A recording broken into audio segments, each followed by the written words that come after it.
Bonjour à tous et bienvenue dans cette chronique de jurisprudence consacrée aujourd'hui à l'arrêt rendu par la Chambre commerciale de la Cour de cassation le 18 octobre 2017.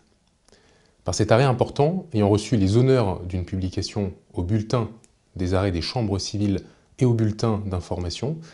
la Cour de cassation juge que les dispositions de l'article L442-6-1, deuxièmement et cinquièmement du Code de commerce sont étrangères au rapport entretenu par une société coopérative de commerçants détaillants avec ses sociétés adhérentes. Pour mémoire, l'article L442-6 du Code de commerce est un texte d'ordre public énumérant un certain nombre de pratiques restrictives de concurrence engageant la responsabilité civile de leurs auteurs.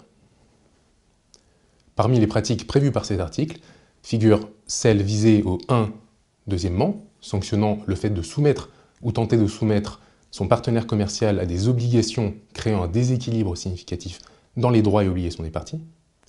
et celle visée au 1, cinquièmement, sanctionnant la rupture brutale de relations commerciales établies, la rupture étant considérée comme brutale dès lors qu'elle intervient sans un préavis écrit tenant compte de l'ancienneté de la relation.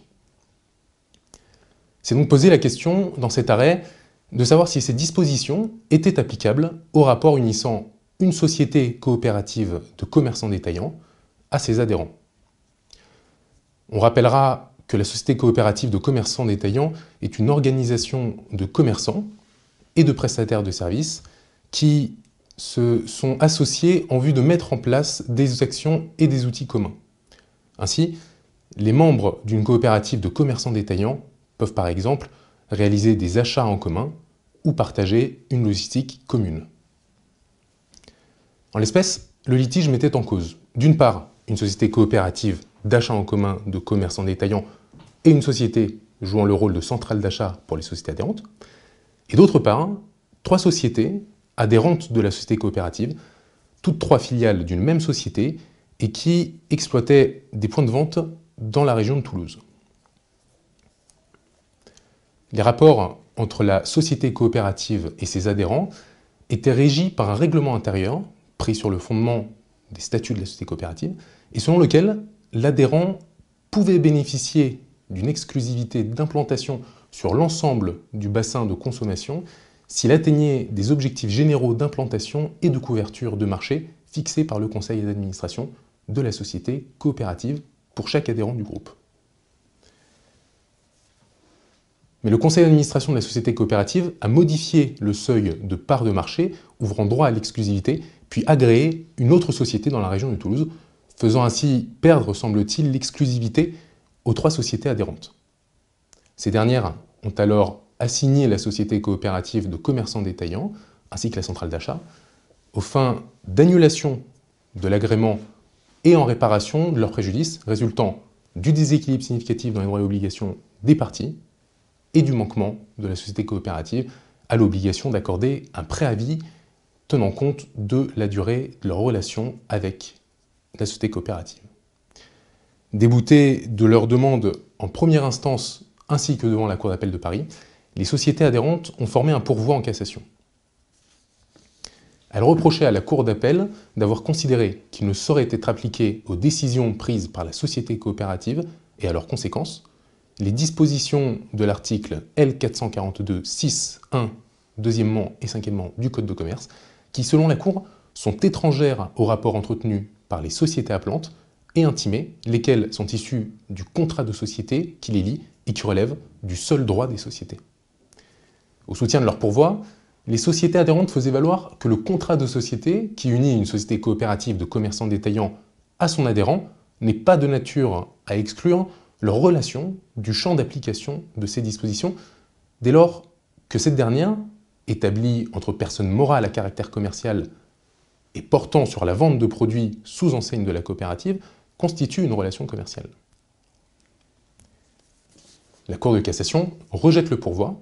en jugeant que l'arrêt avait énoncé à bon droit que les dispositions de l'article L442-6, 1, 2 et 5 du Code de commerce sont étrangères au rapport entretenu par les sociétés en cause,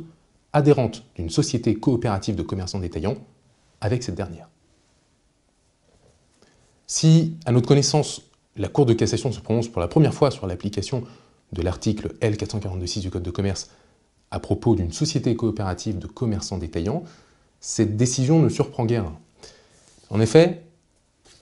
la Cour de cassation a récemment jugé, dans un arrêt du 11 mai 2017,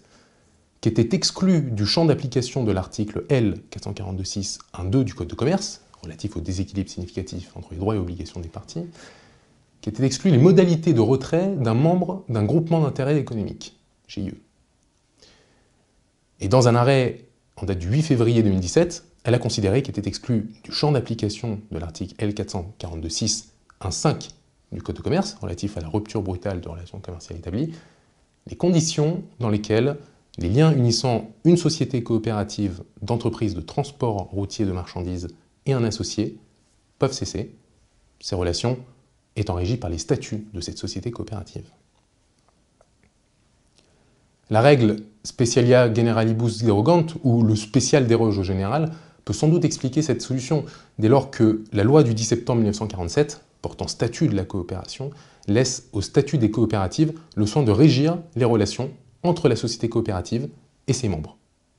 La Cour de cassation avait d'ailleurs expressément visé ce texte dans son arrêt du 8 février 2017, et de la même manière, elle avait visé les dispositions du Code de commerce spécifiques au groupement d'intérêt économique dans son arrêt du 11 mai 2017 pour exclure l'application de l'article L. 442-6-1-5 du Code de commerce. Mais on peut également se demander dans quelle mesure la Cour de cassation a pris en compte l'existence ou non d'une relation commerciale entre les parties. Quoi qu'il en soit, on mesure la portée de l'arrêt commenté qui conduit à s'interroger sur une possible extension de cette solution aux autres pratiques restrictives de concurrence, à d'autres groupements organisés par un contrat de société, ou encore sur une extension de la solution à d'autres textes du droit commun. Merci de votre attention.